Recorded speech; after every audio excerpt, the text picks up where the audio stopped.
What the hell is up, YouTube? This is your boy Bearded Kingface, aka Essential, here with another reaction / review, and I am more than happy to bring you Eminem, Kamikaze. Let's get right into it. Now before we get started, you know what I want you to do. Hit subscribe, hit the notification bell so my videos end up in your feed. Like, comment, share with your friends. If you love this content, then show your love. Let's get right into it. Marshall Bruce Mathers III, aka Marshall Mathers, aka Eminem, aka Slim Shady. He has been in the rap game for a minute now. Obviously came from very humble beginnings. He's from Detroit, grew up on 8 Mile in the trailer park. Life was not very easy for him. He definitely didn't have any handouts. A lot of this, which was in some ways documented by a parallel sort of his life in the movie 8 Mile back in 2002. Although he's been rapping for quite some time, since about the late 80s, early 90s, with of course his best friend at the time, Deshaun Holton, aka Proof, former rapper from the group D12, who unfortunately passed away in 2006. Eminem didn't really break out into the mainstream until he hooked up with Dr. Dre back in 1998. And of course released his major debut, the Slim Shady LP, in February of 1999, with the lead single being My Name Is. That's this baby right here. How was he discovered? Dr. Dre had actually heard that tape after somebody from Interscope got their hands on Eminem's tape in 1997 after attending the Rap Olympics, where Eminem placed second. And man, after the world heard that album and Eminem on My Name Is, his career took off. And of course, being one of Dr. Dre's proteges, he was also heavily featured, not necessarily in the form of rapping, but in writing, on Dr. Dre's Chronic 2001, which was the heavily anticipated sequel to The Chronic. This baby right here, Eminem all over that, as well as Hitman, which soon after this we didn't really hear much from. Of course, Eminem's rise came with a lot of controversy, and he addressed that heavily in what is known to this day as one of his finest pieces of art, the Marshall Mathers LP, released in 2000. His career, of course, has been marred by a lot of controversy, not only related to the fact that he would speak about his mother a lot in songs and his hatred towards her. He would speak about Kim, his wife at the time, which they married and divorced, I believe, twice. Another topic of his songs would be Haley Jade, his daughter, which he loves very, very much. And it's crazy to say at this very moment, she's 22 years old. Well, the controversy continued to surround him, and then 2 years later, of course, with the release of 8 Mile kind of underway, he was working on that. He also happened to release The Eminem Show. Again, another great album. This, along with the Marshall Mathers LP, Diamond. But guess what? Before the Eminem Show, Eminem was actually helping out in some ways a band that he was a part of called D12. Now why is it called D12? There were 6 members and each one had an alter ego, so that makes 12 different personalities. That makes 6 people with their personality split, hitting you with hit after hit, making you suck. I'm not even gonna get into that, but if you know what song I'm talking about, then you're a real one. And of course their first release was, how can you forget that, with songs like Fight Music? Come on. Somewhere between 2002 and 2004, things got a little bit shaky for Shady. He started slowly dipping more and more into drugs. He was a heavy pill user. You can definitely tell the presence of drugs, or the lack thereof, of his mind, especially on Encore. This album, oh my gosh, this was sort of the beginning of the end for a lot of people. This is where the decline of Eminem was. People were like, how can you release something like the Eminem Show, the 8 Mile soundtrack, and then 2 years later come out with this, where half of it is actually great, and then there's a certain half of it where you're just like, is this just because of the drugs, or is it a big fuck you to the fans because of the leaks? Because this is one of those albums where the leaks really pissed Eminem off, especially after the Eminem Show leaked a week earlier than it was supposed to, which caused a whole miscount over his first week sales. Otherwise, he would still be in the top 5 of first week sales ever for hip hop. 2004 was also marked with the release of D12 World, the sophomore album by D12, and the last release they would see as a group fully intact, unfortunately. Things kept getting a little bit shaky in 2005. They had to cancel the European leg of the Anger Management Tour. Of course, the camp is still tight. A lot of the artists on the label are still tight. Obi Trice is doing his thing. 50 Cent, of course, was discovered in 2003. He had Get Rich or Die Trying and The Massacre in 2005, so that's doing great. However, unfortunately, tragedy struck in 2006 with the passing of Deshaun Holton, Eminem's best friend, also known as Proof from D12. This is really what just took M over the edge, and that's why we didn't hear from him for years, and the music just wasn't the same anymore. And then all of a sudden in 2009, this happens. Relapse. This is one of the most divisive recent releases from Eminem, because at the time people were like, what the hell is this and why is he using all these accents? But now looking back, this thing is considered a classic, and a lot of people are saying like, bro, do Relapse 2, man. You were supposed to release that. Get back to that. We want to hear all those Dre beats and that crazy rap, because the rhyming and the multisyllabics on this is crazy. The only problem was the accents as far as I was concerned, because a lot of those beats were bangers. And it wasn't until 2010 where people actually officially declared it the Great Recovery, or the return of Eminem, of course marked with The Recovery. This was a different sound for Eminem, a lot more positive. His rhyming was back. He wasn't doing those weird accents anymore, except for I think one track on this. And then 2011, Bad Meets Evil with Royce the 5'9", man. There's some heavy hitters on here. Maybe 2 tracks or so that I wouldn't go back to, but there's some crazy stuff. And Welcome to Hell, the intro, that's insane. And to hear them making amends and making this album together after, what, 10 years of not speaking, this was a pleasant treat to follow up Recovery. 2 years later, what do we get? A sequel to the Marshall Mathers LP. Very risky move, but either way, pretty good album. Definitely not close to Marshall Mathers LP by any means, but a pretty good album, a mature take on what that version of M would be doing. And then it happened. 2017 Revival. This album put a lot of critics over the edge.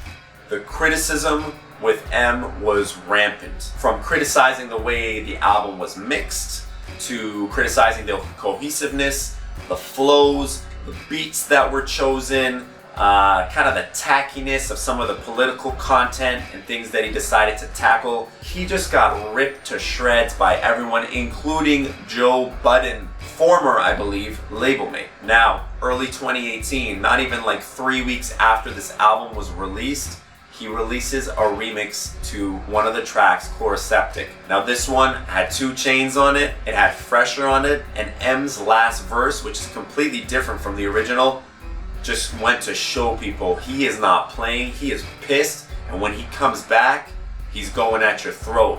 He's going insane. And that's what he did apparently. He just surprised us with a new album, no forewarning, and everything is just blowing up right now talking about this album, Kamikaze. I've been seeing a lot of tweets going out, a lot of crazy things being said about it. He's taken a lot of shots, and this album happens to pay homage to the Beastie Boys. Not only do they have a similar cover, but they have the same amount of tracks, 13. M always said that they were an influence to him, and it's nice to see this. It's really beautiful to see that. And apparently it's a revitalized, re-energized M, and I am just really excited to hear this. So without further ado, let's get into this album. This is track number 1, called The Ringer. Cause I feel like I wanna punch the world in the fucking face right now.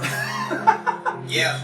What the fuck half the shit is that you're listening to? Talking about reviewers. How much I hate this topic. Don't want me to chill, don't want me to ill. I should eat a pill, probably I will. Only kill the new, watch you be dead. I breathe on a mirror, I don't see my breath. Jesus Christ, man, how many times is someone gonna fuck a mic, bitch? Fuck my side chick. You won't have to see it, but as cold as I get mad just cause his album sucks, and now he wants to take it out on us. Ooh! Blow pump, blow sand in the tank, Lil Wayne. I should aim at everybody in the game, pick a name. I'm fed up with being humble. If you ain't Kendrick or Cole or Sean and you're a goner, I'm about to bring it to anyone in this bitch who want it. Yo! All the little pumps. He said that you're all just copying Lil Wayne. Then he said you're all gonna get it unless you're Joyner Lucas, you're Big Sean, you're J. Cole, Kendrick Lamar. Okay, only a few names are safe. He's coming after everyone else, coming after the flow, coming after the cadence that they have in rap right now, and he's doing it better than a lot of people, and he's still packing in content. Even when I'm gonna say I brought it, even when I hit my 40s like a fucking alcoholic with a full bottle, this shit in jaws to the feet, and rise to my feet. I don't even close my fucking eyes when I sneeze. Let me eat and get a mouthful of flesh. And yes, I I mean eating a penis. They've been banning my album to death, but I just took this beat to the cleaners. I don't want to iron shit out with the press, so I just took the media to the cleaners. Oh, damn, dog! Man, this is a wicked start to this album. I had my expectations a little bit low. I hope the consistency of this is maintained throughout the album. But holy shit, he said he's called out Joe, he's called out Charlemagne, other media journalists, reviewers, you name it, hip-hop artists in the game. He's just gonna air it out right now, and that's the M that we know and love from way back in the day. Right now, after, you know, knowing the state of the culture and the state of rap and how it is right now, this is what I expected M to transform into if he maintained that Marshall Mathers type vibrancy and that fire. Woo! It's the type of song I listen to that just makes me think, damn, why am I even rapping when this exists? There's no way to top it. Okay, track number 2, Greatest. Tell them, make bitch, we the fucking dead. I'm feeling like the greatest. I'm the people who ever did it. Panic states, even panic with automatic states. Right back, anything to make standing. Make great James on to the Saturday Batman, man. Common sense, I'm just $1 short. There's gonna be so many of these little things sprinkled out throughout. I'm not gonna stop for every one.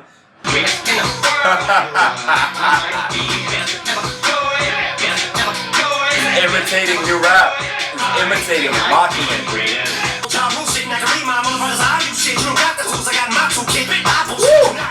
Psychopath Michael Jackson over the black rap. I can slap play with an ISIS flag. Bet you I come back twice as bad. Revival didn't go viral.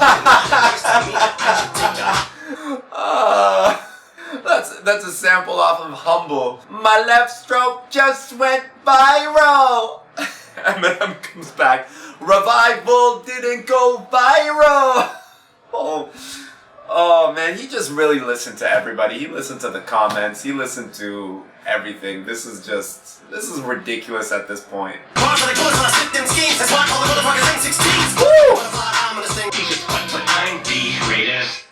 Man, Greatest is M just, again, flexing on the beat. He went off about so many things. I like that line somewhere near the end in that last verse about the way that he spit schemes. He's like an M16, you know, because M16, the gun, it spits out bullets. But the way he spits his schemes, it's like an M16 because it's M's 16 bars, aka a verse. Just the way these things are kind of woven in together and the double entendres. Like I said, there's going to be a lot more double entendres. I'm not stopping for each one. Man, this is different from Revival right now. Okay, third track featuring Joyner Lucas called Lucky You.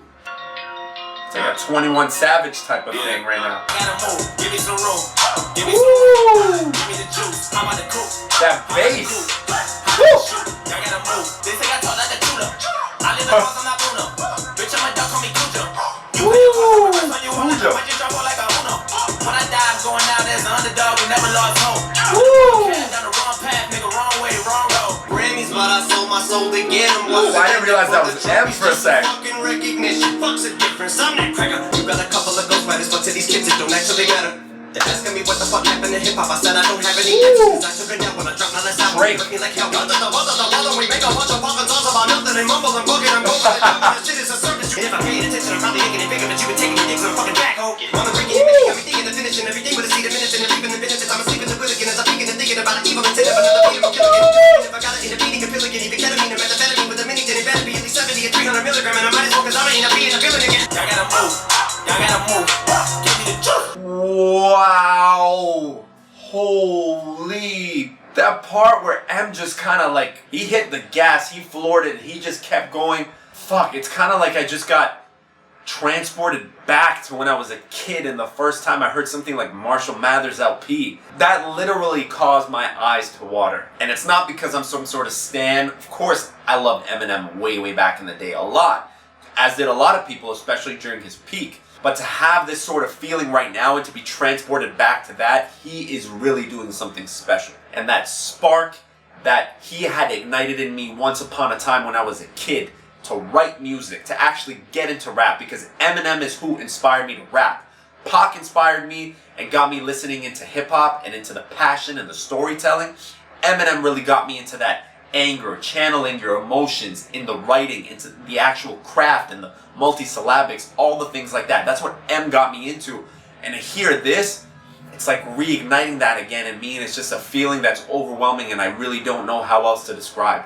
Alright, well this is track number 4, it's a skit, it's Paul. The return of Paul since, I don't know, since Relapse? It's like, what's next? Kamikaze 2, the album where you reply to everybody who didn't like the album that you made, replying to everybody that didn't like the previous album.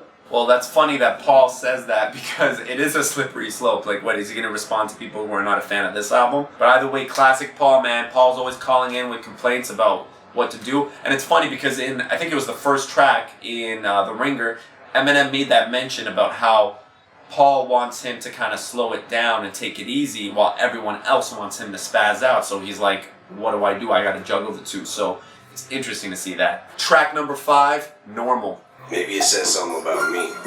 Yeah. Yes, it does. Should I look in the mirror? Even when I'm in Bentley right next to her, wants to get back together. Doing a little bit of a Drake flow here. Together. Why can't you bitches be normal? Why can't you bitches be normal? Extra. Why you being extra?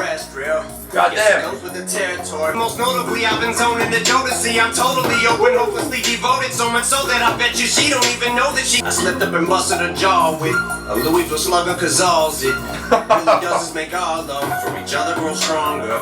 You don't want me to flip little conceited cunt eat a monkey dick wrapped in a stampede for heaters, like treat it just like a drum beat it, complete it, and once you've succeeded, repeat it. Woo!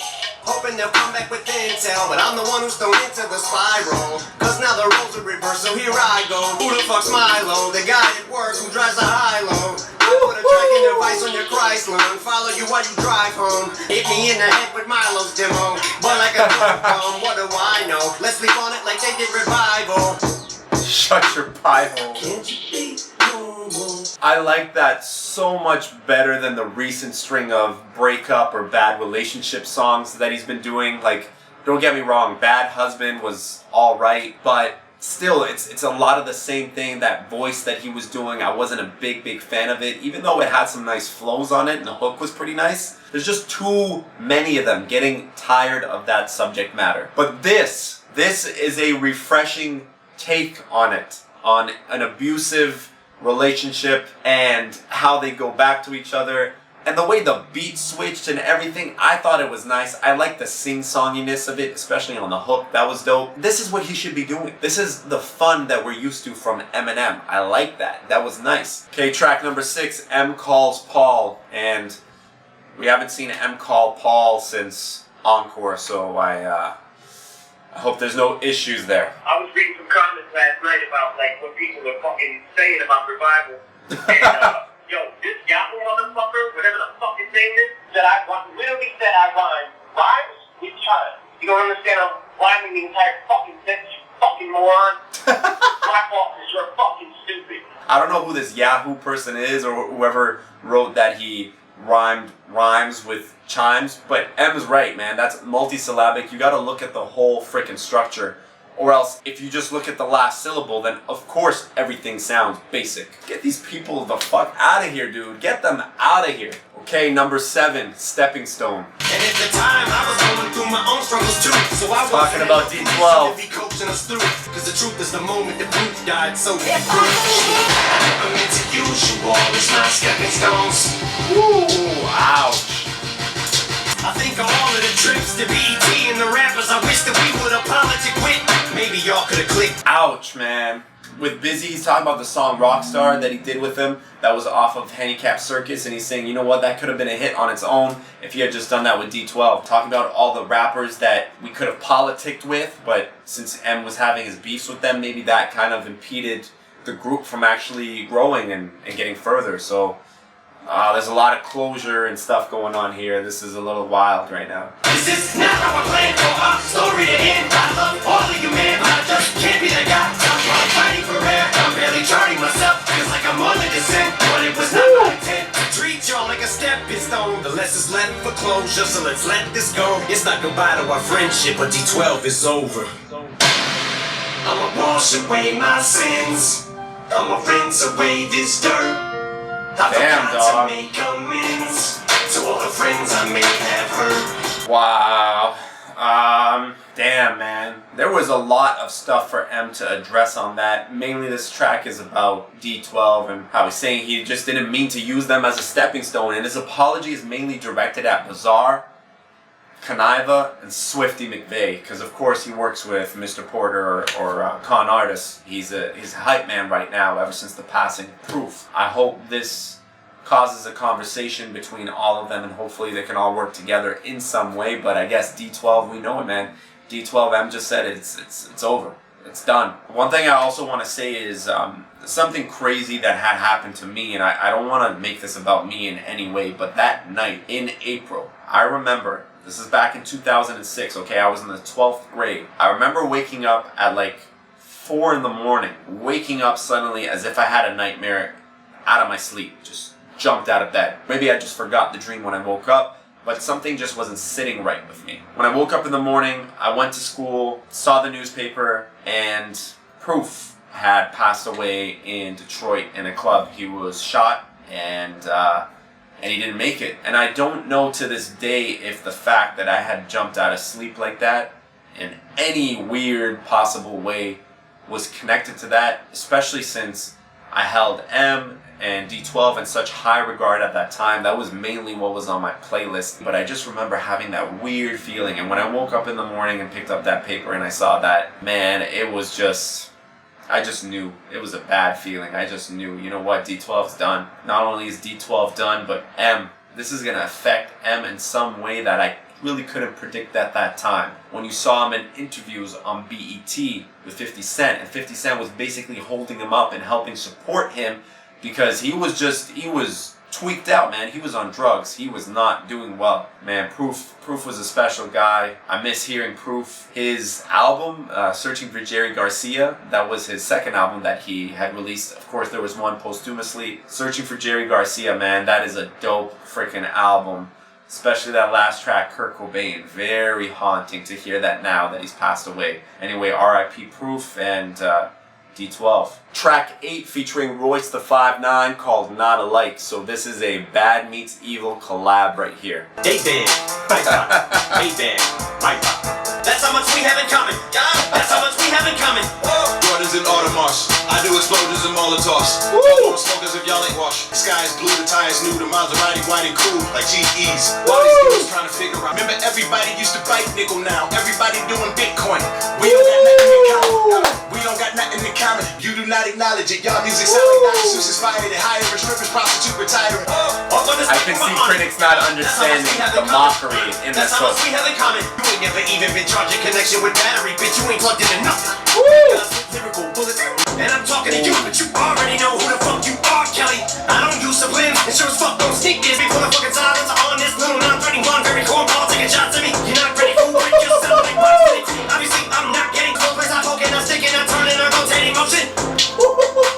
Invisible with the venom at the pinnacle, the sick individuals. Keep on taking with the tip of the minimal. I'm fucking these syllables, I let them work on my genitals. I'm a fucking invincible, indefensible, despicable, typical, brick, a little bit unpredictable. I spit that formidable, that you bitch, you fucking with the original. I consider me a nickel identical. We are not alike, there's not alike, I'm in this shit. God damn, yo, he just chewed up other rappers directly. Machine Gun Kelly fucking went off on Machine Gun Kelly, and the way the beat switched, M's flow switched, the cadences switched just effortlessly. And what blows my mind is this man is 45 years old. He's doing it better than a lot of these 20-year-olds, these 25-year-olds, these 30-year-olds are doing. Man, he's on another level. He's like Black Thought. When I reviewed Black Thought, he was in his own lane on that kind of different level. M is like over here also on a different level. I'm speechless. I wish that Royce part was a little bit longer, but this just goes to show, again, just like Caterpillar, we need another Bad Meets Evil album. And if it has tracks like this all over it, holy god damn. Number 9, Fall. Maybe it's time I tell them what I think about them. Oh yeah. One last time for Charlemagne, and my response is late. It's just how long it takes to hit my fucking radar. I'm so far away. These rappers are like Hunger Games. 1 minute they're mocking Jay, cause I can take all of you motherfuckers on it once. You want it shady, you got it. Somebody tell Button before I snap, he better fasten it, or have his body back and tip the closest thing he's had to hit to smacking bitches. We have to give it back to academics, say this shit is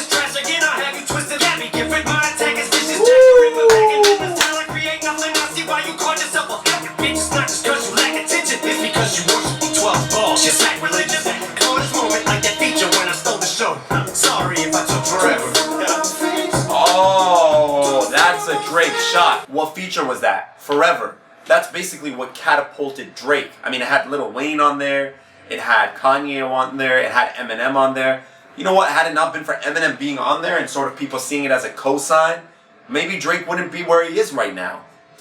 And M stole the show. Everyone knows that last verse killed it. Damn, he called out Joe Budden by name.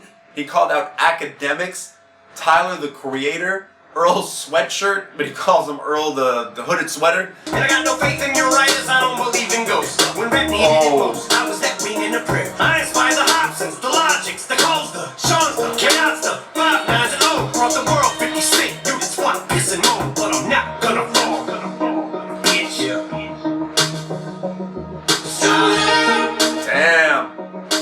Woo! You heard it. He inspired the Coles, he inspired the Joyners, he inspired the K-Dots, the Big Seans, the Royce, the 5 9s even, and he brought the world 50 Cent. And Lord Jamar, man, I know I've seen you in every interview, especially on Vlad, because you're always sitting there on Vlad TV talking a bunch of shit. You really, really, really, really, really have something out for white rappers. Like, you really do. And you've had your criticism and your critique for Eminem for so long. M just gave you a warning shot, dude. Just leave that shit alone. He said he's gonna really show you what Elvis do. So that was a dope track. Again, another one where I just can't get into the hook too much. But the flows were nice. The things he was saying was nice. And to me, all of this is just warning shots. Okay, track number 10, Kamikaze. How do I say this? Facts. Last year, You beat me Islamic Nazi, that means there is no such thing. I've been going for your juggler since Craig G. Duckler. Well, I teabag the microphone cause I go nuts on it. Legit line explosives that'll strike any moon. Back on everyone, Back on everyone, bro. I go cyclone, I don't think this typhoon's letting up anytime soon. Here I go, ice cold, blindfolded, I'm about to. Other words, you get laid to rest. And I hope your butt is hurt. Put me on a track, I go play on it like a color book. You got some views, and you know I've always spoke the truth.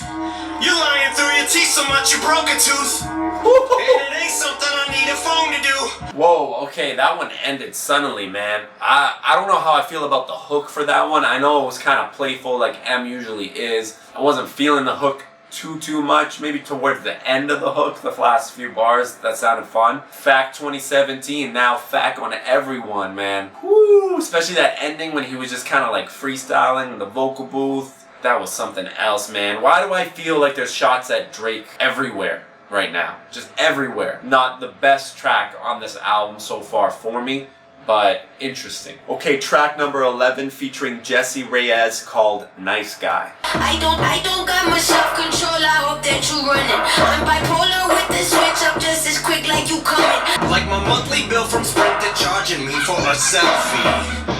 Charging me, so I gave my hotel key. You don't lie after the club, you go back home right. Frozen unsexy, I need scope cause my breast stinks. You hope I choke on a Pepsi? Yeah, bitch, you was supposed to correct me. Been texting you since 3, I still get no fucking reply. Then why don't I bring my fucking bat and just swing by? Here we go. That was not bad, and I'm interested to see where Nice Guy's gonna transition into Good Guy, because I got a snapshot of it, sort of a clip of it right at the end, because they kind of mend into each other in some way. But I want to see the dichotomy between the two of being a nice guy and actually being a good guy, because it seems like there's something deeper here that he's trying to examine in terms of masculinity in a funny way, not in the so-called social justice-y way with denouncing masculinity and the traits that are characteristic of it. Nice is for the sake of being nice or presenting an air of being a good person without intrinsically being that good person. But I'd like to see where M takes it with the next one. So this is track number 12 called Good Guy. It's not the last track off the album, it's the second last. However, it will be the last for this particular review. I would like to leave the last track as a standalone since it is a part of the Venom soundtrack. I'm getting accused by a whore who smells like St. Ides. Was probably screwed 5 more guys, sucked 8, 9 men. I'm taking 2x4s to our 8x10s. Bitch, 2x tour when we renewed our vows. Just the thanks I get. I'm waiting for the date I can hear you say, Marshall, what a skank I've been. Sit into the good guy.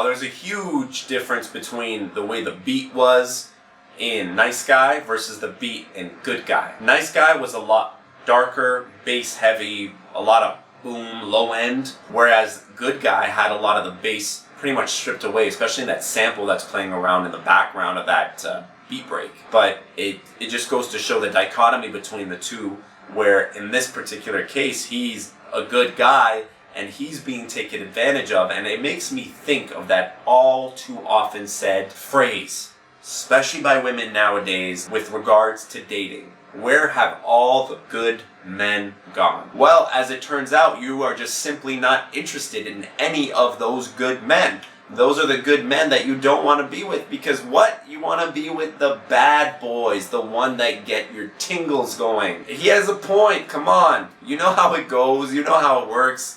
Listen to The Weeknd if you want the truth about this stuff. Trust me, that's the real truth that's very bitter to swallow for a lot of people. So you just gotta listen to that. Overall, I think this was a great album. There were maybe a couple, maybe 3 at most hooks that I would just switch up a little bit.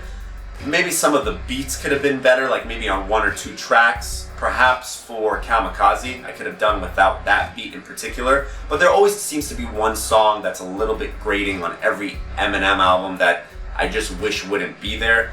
But that's him, that's his style, whatever. It was great though. He was sharp, he was on point with his rhyming, top form, subject matter was great. He was at people's throats, no holds barred, he was going at people. However, it was mostly like warning shots, because I know he will come a lot harder if anyone dares respond. And maybe this is just the beginning. Maybe he has more coming, who knows. I really appreciated the technicality in how he rhymed. A lot of the rhyming was reminiscent of the Marshall Mathers LP era, leading all the way up to pre-Encore before some of those releases, but maybe comparable to songs like Toy Soldiers off of there. At least that's what the D12 Ode reminds me of. Songs like Nice Guy and Good Guy, I felt like that could have been one song, especially because of the transition. That could have been just compressed into one song. Tracks like Lucky You with Joyner Lucas, I am so happy that he has Royce rapping on here, he has Joyner Lucas rapping on here. This just makes me look forward to future releases by M, where he's just collaborating with rappers again. He's just back to rapping, no more poppy features anymore. But that track with Joyner Lucas, the dichotomy. At the beginning, Joyner Lucas talking about Lucky You, and M starting his verse with Lucky Me. There were just so many things. Even his feature with Royce, he killed that. And these guys are top tier MCs, and Eminem's just in a completely another stratosphere right now when it compares to these guys. I don't know how that's even possible. All the MCs that he called out, this is just M doing what M used to do, which is not give a shit and just call out people because he doesn't like something that they're doing. This makes me very excited for future M releases. It's nice to see that Dre was an executive producer on this. I don't see his hand touching a lot of things in the credits. I see a few tracks produced by M, which is great to see him behind the boards again. I would love, very much love, to see Eminem to hook up with the Bass Brothers again. Jeff and Mark, okay? We need to get back with those guys, get Dre, go contact Mel Man, and just make an album together. You don't need to do the rapid fires all the time. Just get back to that angry just stream of consciousness, you know, like fuck you too type of thing, and just do it, man. You have it in you still. That spark is still there, M. We know it is. This isn't just kind of hints of genius. You did it for most of this album, so we know you still have it. It's just a conscious decision to not do it sometimes because you want to do something different and not go back to that. We get it. And man, this is what you do best, and we know you still have it in you. We have faith in you. And you're right, the audience is kind of split. You just got to figure out how to recapture those people's minds and their hearts and get them to listen again, because let me tell you right now, with the Spotify streams and the records and 40 million people listening in the first day, man, you still have it. You still have it. This is a great album. There's almost nobody that can rap like you, bro. So just take it to the next level. We know you can do it. This is a step absolutely in the right direction. Anyway, YouTube, again, I am Bearded Kingface, yours truly, aka Essential. Leave a comment, subscribe, hit the notification bell so you get notifications of this video. Follow me on socials, share this with your friend. We're gonna make this thing grow, so until next time, peace.